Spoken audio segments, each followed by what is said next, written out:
Pemirsa, kondisi di Selat Hormuz terus memanas. Kali ini Iran diduga menyerang kapal komersial Saudi yang mencoba melintasi perairan Oman. Jadi beredar video di media sosial, salah satu kapal komersil milik Arab Saudi terbakar hebat di perairan Oman. Menurut laporan maritim awal dari UKM TOW, ruang mesin sebuah kapal terbakar di 8 mil barat laut Qumzar, Oman. Diduga sementara kapal terbakar akibat terkena proyektil. Seluruh awak kapal berhasil dievakuasi dengan selamat. Belum ada pernyataan langsung baik dari Arab Saudi maupun Iran. Namun serangan ini terjadi tepat 1 jam setelah Houthi memberlakukan blokade laut penuh terhadap Arab Saudi.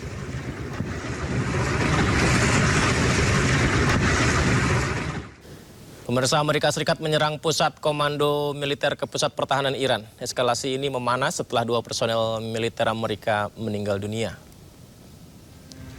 CENTCOM merilis serangan militer balasan secara berturut-turut terhadap fasilitas strategis Iran. Target serangan meliputi komando militer, sistem pertahanan udara, fasilitas pengawasan pesisir, dan lokasi peluncuran rudal dan drone.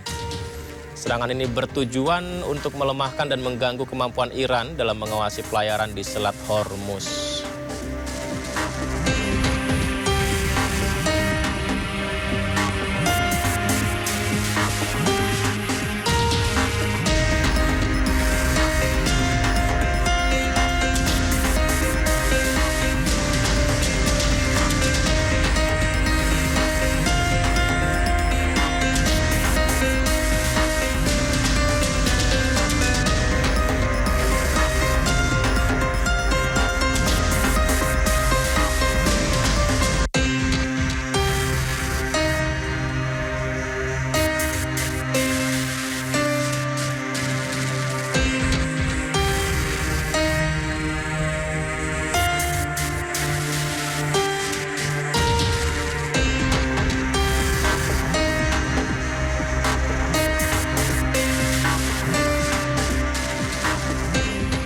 Untuk mengetahui informasi terkini perkembangan 3 kasus dugaan korupsi yang menjerat mantan Jampitsus Febri Adriansyah, sudah ada rekan Kea Della Rosa di Kejaksaan Agung Jakarta. Selamat malam Kea, bagaimana perkembangan terkini kasus ex Jampitsus?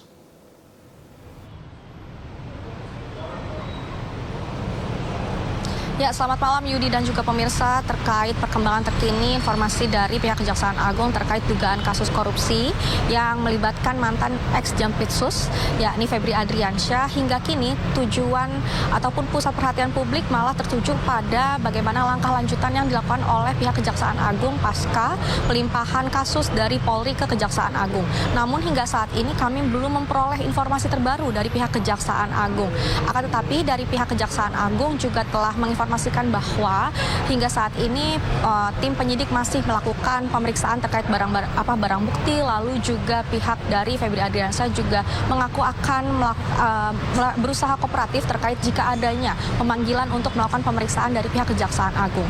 Memang hingga saat ini pihak Kejaksaan Agung belum memberikan jadwal resmi pemeriksaan terkait Febri Adriansyah, sehingga masa mulai gelisah seperti itu, sehingga adanya aksi unjuk rasa kemarin dan juga hari ini berlangsung di Kejaksaan Agung oleh mahasiswa dari Universitas Muhammadiyah yang menekankan kepada 3 hal. Yang pertama adalah menetapkan ataupun melakukan pemeriksaan lebih lanjut kepada Febri Adriansyah, lalu juga yang kedua melakukan transparansi dalam proses penyidikan terkait Febri Adriansyah, dan ketiga pihak mahasiswa menginginkan tidak adanya pemberlakuan istimewa dari pihak Kejaksaan Agung terhadap Febri Adriansyah, yang memang hingga saat ini dari pihak Kejaksaan Agung masih melakukan beragam upaya untuk melihat barang bukti, lalu juga melakukan penyidikan lebih lanjut.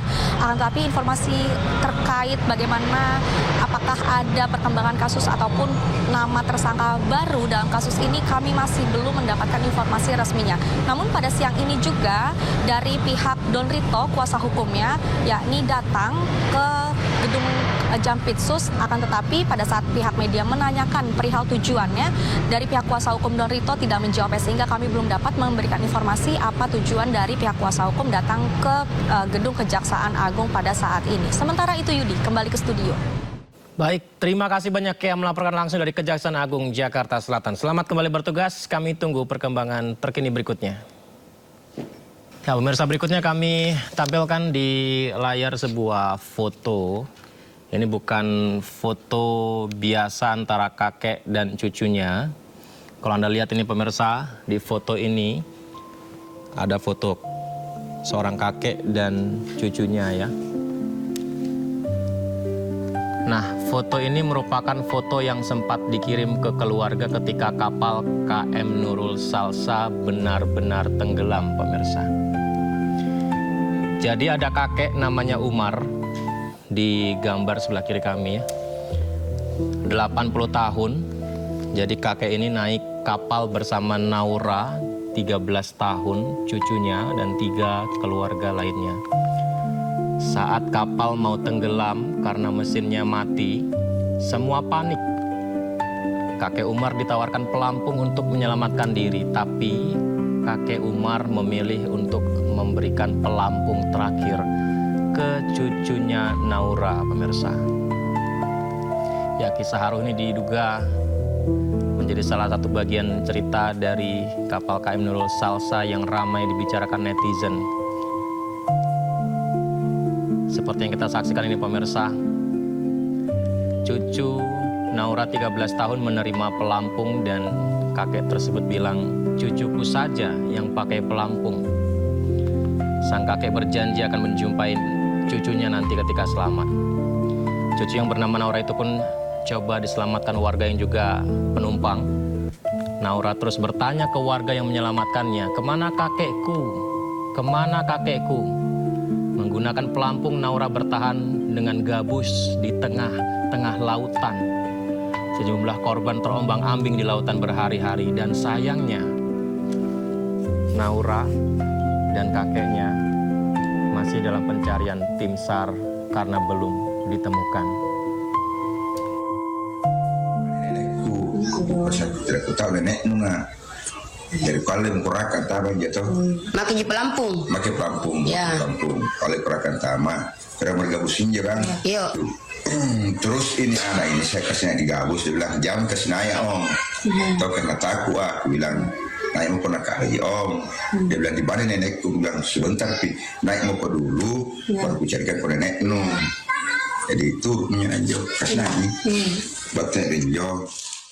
Ya, semoga ada keajaiban kakek dan cucunya ini bisa ditemukan dalam kondisi selamat ya. Karena kisah pilu sekaligus penuh keajaiban juga datang dari tragedi tenggelamnya kapal KM Nurul Salsa di perairan Kepulauan Selayar, Sulawesi Selatan. Seorang anak bernama Diska 7 tahun terapung 4 hari di lautan, berpegangan dengan rumah ikan nelayan dan selamat.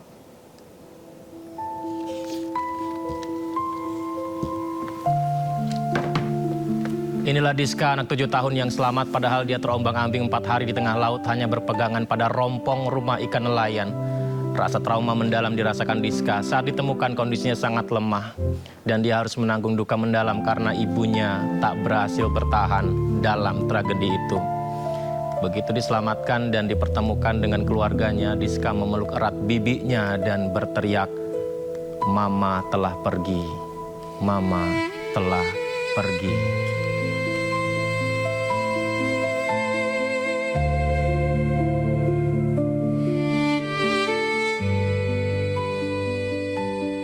Hingga saat ini proses evakuasi kapal KM Nurul Salsa masih dilakukan. Petugas menghimbau warga yang merasa anggota keluarganya hilang melapor ke posko SAR.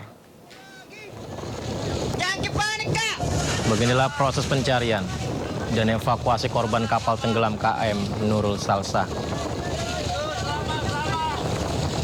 di mana sejumlah penumpang terombang-ambing di tengah lautan selama 3 hingga 4 hari. Sayangnya petugas di lapangan menemukan fakta di mana terdapat sejumlah nama penumpang yang selamat maupun dinyatakan hilang ternyata tidak terdaftar dalam dokumen manifest resmi KM Nurul Salsa.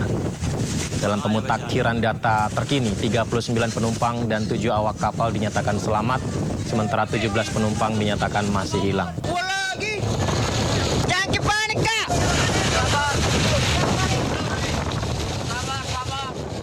Keluarga korban kapal KM Nurul Salsa meminta pemerintah lakukan evaluasi dan memberikan sanksi jika ditemukan kesalahan dalam keberangkatan kapal KM Nurul Salsa. Beberapa nama korban atas nama keluarga saya berjumlah 6 orang yang berasal dari dusun Labuang Marege, Desa Mak Minasa. Yang pertama ada Nur Hayati atau biasa disapa dengan Tante Ating. Beliau adalah seorang ibu, seorang istri, sekaligus tulang punggung keluarga karena suaminya sudah tidak bekerja. Yang kedua ada Nusrianti, dia adalah seorang ibu dari seorang anak yang masih kecil, sedang mengandung 9 bulan dan rencana akan melahirkan di Rumah Sakit Kiai Haji Hayung, Kepulauan Selayar. Namun naasnya ikut dalam tragedi tenggelamnya kapal Nurul Salsah. Kemudian ada Asen dan Diska. Alhamdulillah keduanya selamat, walaupun sempat terombang-ambing selama kurang lebih 3 hari 3 malam di lautan lepas, sampai akhirnya ditemukan oleh kapal nelayan. Diska adalah anak usia 8 tahun yang harus kehilangan kedua orang tuanya yang ikut serta dalam pelayaran kapal laut Nurul Salsah. Apabila memang nanti terbukti adanya kelalaian atas tenggelamnya KM Nurul Salsah, saya berharap adanya sanksi dan tindakan tegas kepada pihak yang bertanggung jawab dan juga berupa kompensasi kepada seluruh korban baik yang meninggal dunia ataupun yang masih hidup sampai saat ini. Sebelumnya pencarian penumpang KM Nurul Salsah yang masih hilang terus dilakukan. Tim SAR gabungan memperluas area penyisiran hingga 2 mil laut dari titik tenggelamnya kapal. 2 kapal milik Basarnas dan TNI Angkatan Laut serta 1 pesawat intai TNI Angkatan Udara dikerahkan untuk mencari keberadaan para korban.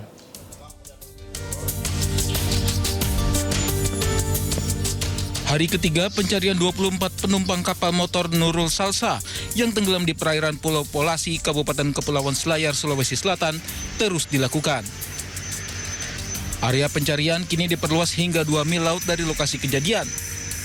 Kapal Basarnas dan KRI Marlin 877 milik TNI Angkatan Laut dikerahkan untuk menyisir laut. Sementara pesawat pengintai Boeing B737-200 milik Lanut Sultan Hasanuddin melakukan penyisiran dari udara. Luas area pencarian akan kembali diperluas jika belum juga temukan para korban hilang. Hingga kini, tim SAR baru menemukan serpihan yang diduga berasal dari kapal motor Nurul Salsah tak jauh dari lokasi kapal tenggelam.